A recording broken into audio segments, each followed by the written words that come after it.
Selon les statistiques scolaires 2018-2019 de la Direction des stratégies, de la planification et des statistiques du ministère de l'Éducation nationale, de l'enseignement technique et de la formation professionnelle, ce sont un peu plus de 160 000 enseignants dans le préscolaire, le primaire et le secondaire qui ont à charge l'enseignement des élèves des établissements publics et privés de Côte d'Ivoire. Cet effectif a été renforcé à la faveur de la mise en œuvre de la politique sociale du gouvernement avec le recrutement exceptionnel de 10 300 enseignants contractuels dans le primaire et le secondaire. Tous, aux côtés des enseignants du supérieur, sont au service des élèves et étudiants de Côte d'Ivoire, engagés et déterminés à relever le défi d'un enseignement de qualité pour former l'élite de demain. À Nidion, dans la sous-préfecture de Kombolo-Koura, localité située à 32 km de Korogo, l'école primaire publique est tenue par Tayebi et ses collègues. Ce métier, ils l'ont choisi par amour et par vocation. C'est un métier que j'aime. Il faut aimer d'abord le métier de l'enseignant. Donc, partout où on t'envoie, il faut accepter. Pour moi, l'enseignement est une passion. Voilà, par la petite expérience que j'ai eue. Vraiment, donc ça m'a amené vraiment à aimer en quelque sorte ce travail. Le métier de l'enseignement est un sacerdoce, mais aussi une véritable passion. En zone rurale, malgré la bonne volonté des enseignants, les conditions de travail et de vie restent difficiles. Dans certaines localités, l'accès aux services sociaux de base n'est pas toujours aisé. Surtout au niveau des logements. Il n'y a que 2 enseignants qui ont des logements ici. Et depuis 2014, quand je suis arrivé au poste, il n'y avait pas réseau, il n'y avait pas courant. L'intégration des enseignants dans la communauté est une affaire de tous. Chefferies traditionnelles, COGES, autorités préfectorales et administratives s'impliquent pleinement à tous les niveaux pour faciliter leur insertion en les aidant à surmonter les difficultés. Ils étaient venus, les enseignants, vraiment, on leur avait donné des maisons. Mais c'est pas comme mais ils peuvent dormir. Mais on ne prenait rien parce qu'on ne les paye pas en ce moment. Donc quand je suis arrivé, j'ai senti un peu un clivage qu'il y avait entre les enseignants du primaire et puis les enseignants du secondaire. Donc j'ai demandé au principal de me faire venir les professeurs d'EPS et puis on va mettre sur pied un cadre sportif dans un premier temps, un cadre sportif qui va nous permettre de nous retrouver les samedis matins. Et donc ainsi nous avons commencé à jouer. Et ce cadre a permis à chacun vraiment de se retrouver là-dedans. Chez moi, c'est la chaleur familiale d'abord. Professionnel d'accord, mais il faut créer un environnement familial pour que tout le monde soit à l'aise et ne pas pouvoir se retenir. Que je sois vraiment le premier confident de ces enfants-là, de ces jeunes-là. Les jeunes enseignants bénéficient de toute l'assistance nécessaire pouvant les aider à intégrer leur environnement. Dans la direction régionale de l'éducation nationale de Korogo, par exemple, le premier responsable Kofi Komenan Hyacinthe a instauré un ensemble de mesures. Dans chacune des localités également, nous confions les acteurs aussi bien au corps préfectoral qu'aux chefs traditionnels. On dit aux chefs, voici les enfants qui sont venus. Ils sont venus non pas pour nous faire du mal, mais pour aider nos enfants à devenir des cadres de demain. Donc le sous-préfet est là, le chef de village est là, et nous leur confions justement tous ces acteurs. Ceux qui arrivent nouvellement, qui n'ont pas encore de salaire, nous sollicitons les banques et tout cela pour qu'ils ne soient pas des désœuvrés, ils ne soient pas, dans des besoins extrêmes, de manière à souffrir des pratiques déviationnistes. Le thème de l'année, comme nous le savons, c'est enseignants compétents, performants et engagés, assurant d'une école de qualité. Dès lors, nous allons développer ces thèmes-là. Nous allons rencontrer les enseignants pour situer leur rôle dans ce thème. Puisque, par exemple, cette année, c'est l'enseignant qui est au centre. À l'université, c'est toute une autre approche mise en place par le président Lazare Kwame et son équipe pour inciter leurs jeunes collaborateurs à se sentir en famille. En dehors des questions pécuniaires, comment intégrer les jeunes enseignants, il y a la dimension pédagogique. Chaque année, nous organisons ce qu'on appelle le cours de docimologie, qui est la science de l'évaluation et de la bonne manière de pouvoir dispenser un cours. Je ne dis pas pédagogie, je dis bien docimologie.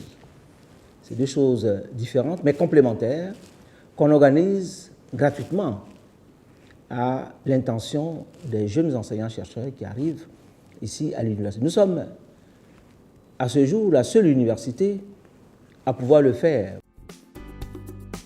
Dans le secondaire, les enseignants sont organisés en conseils d'enseignement par discipline. Ces conseils d'enseignement sont présidés par le chef d'établissement et animés par un enseignant désigné par ses pairs sous la supervision de l'antenne de la pédagogie et de la formation continue. Ces conseils-là, que ce soit le conseil des maîtres ou le conseil d'enseignement, s'occupent de bien encadrer ces enseignants, ces nouveaux enseignants. Alors l'antenne pédagogique est derrière tout cela. L'antenne pédagogique fait partie de ces conseils-là. C'est-à-dire qu'à tout moment, on peut nous solliciter pour venir aider à la formation de ces jeunes. Comme nous pouvons initier un module, parce qu'on estime que les jeunes qui sont arrivés ont une difficulté, on peut initier un module et on va le leur appliquer. Il faut les impliquer dans tout, dans la gestion du lycée.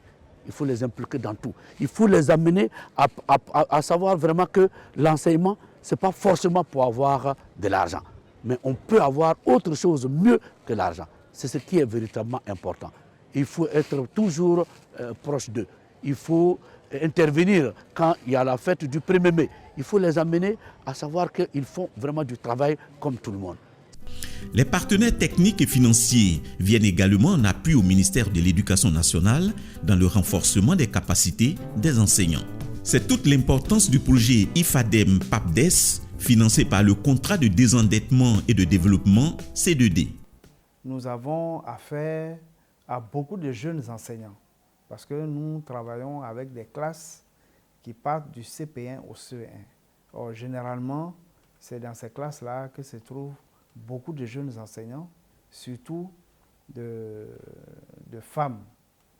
Et donc, c'est un avantage pour nous parce que les outils que nous utilisons sont des outils papier, c'est-à-dire les livrets, mais de plus en plus, nous sommes en train d'intégrer le numérique dans les outils. Et vous savez que les jeunes sont beaucoup plus aptes à intégrer l'utilisation de ces outils-là dans leurs habitudes. En Côte d'Ivoire, 2 institutions en charge de la formation initiale des enseignants. Il s'agit de l'École normale supérieure d'Abidjan ENS pour les enseignants des lycées et collèges et des 16 centres d'animation et de formation pédagogique CAFOP pour les instituteurs. Leur formation est assurée par des enseignants expérimentés qui ont la passion du métier. Quand tu vois un enfant, tu formes un enfant et puis tu le vois réussir, ça ne fait que de donner la satisfaction. Moi, mes premières années, ma toute première année, je prenais les devoirs de mes élèves pour aller à la maison. Je voyageais avec parce qu'ils écrivaient très bien. Donc au début, ils sont arrivés, ils ne comprenaient pas le français. Et puis après, avec l'appui de l'enseignante que je suis, donc les enfants ont commencé à s'exprimer. Donc vraiment, c'était une joie. Donc c'est pour dire que le métier d'enseignant, là, c'est un métier noble. À ces jeunes enseignants qui viennent à l'enseignement, je leur dirais une seule chose dès le départ, qu'on ne vient pas à l'enseignement pour s'enrichir. On a une richesse qui est insondable, qui est incalculable. Mais cette richesse, quand on la partage avec plus jeunes qu'ils soient, c'est tout ce que nous pouvons apporter à l'État de Côte d'Ivoire, à notre nation, à notre patrie. Parce qu'aujourd'hui, les jeunes qui enseignent n'ont pas bénéficié des commodités que nous avons eues. Notre classe, ma première classe de 6e, c'était 35 élèves. Ma classe de 4e était 35 élèves. Ma classe de terminale était 23, 25. Aujourd'hui, vous allez dans des classes de seconde, 100, 80, 88. Il faut aimer ce métier pour pouvoir distiller le vrai savoir à ces jeunes gens-là qui représentent la nation de demain. Et ne pas les former ou rater leur formation, c'est participer à une forme de criminalisation, à une forme d'assassinat de l'État. Tout d'abord, c'est avec les parents et vu dans la famille, il y a tellement d'enseignants. Et moi aussi, j'ai décidé comme cela d'être une enseignante parce que j'aime beaucoup les enfants. L'avenir appartient à la science et à la technologie, disait feu le président Félix Houphouët-Boigny. Cette pensée du premier président de la République de Côte d'Ivoire a inspiré de nombreuses jeunes femmes dans le choix de leur carrière. Je suis passionnée par l'enseignement et j'ai été, je dirais, émerveillée par nos maîtres qui nous dispensaient les cours. Donc j'ai voulu partager ces connaissances avec mes jeunes frères. Depuis l'année dernière, nous faisons un peu du corps à corps avec le lycée filles, le lycée Sainte-Marie notamment, et puis le lycée jeunes filles de Yopougon, le lycée de Bingerville. Nous faisons donc de corps à corps pour que les filles acceptent, parce qu'elles sont très bonnes dans les matières scientifiques, mais elles soient plus endurantes et qu'elles décident de passer le concours de l'INP et notamment s'inscrire pour les filières des sciences dites dures, plutôt que d'aller en administration ou en commerce. Ce que je transmets en premier, c'est la passion de la chose. Je dis toujours que quand on vient aux études supérieures, c'est parce qu'on est passionné de ce qu'on veut faire. Quand il n'y a pas de passion, on ne peut pas poursuivre. Il faut d'abord pouvoir créer cette passion-là au sein de ces jeunes filles. Parce qu'il y a beaucoup d'appréhension, il y a beaucoup d'hésitation. On pense que les sciences sont difficiles. Mais avec la passion, on arrive vraiment à les intégrer, on arrive vraiment à trouver la petite chose qui nous permet de nous épanouir. Donc, je les encourage vivement à embrasser cette carrière de scientifique-là. La preuve, j'en suis là. Et depuis un certain temps, on a commencé à observer beaucoup de personnes donc, qui s'intéressent, beaucoup de jeunes filles qui s'intéressent donc aux sciences. Là, j'ai eu à encadrer plusieurs étudiants dans leur doctorat. Je les ai accompagnés. Je ne suis pas l'encadreur, mais je les ai accompagnés. Et actuellement, nous avons, on va dire, un taux de recrutement assez intéressant pour ce qui concerne les jeunes filles donc, dans les filières scientifiques.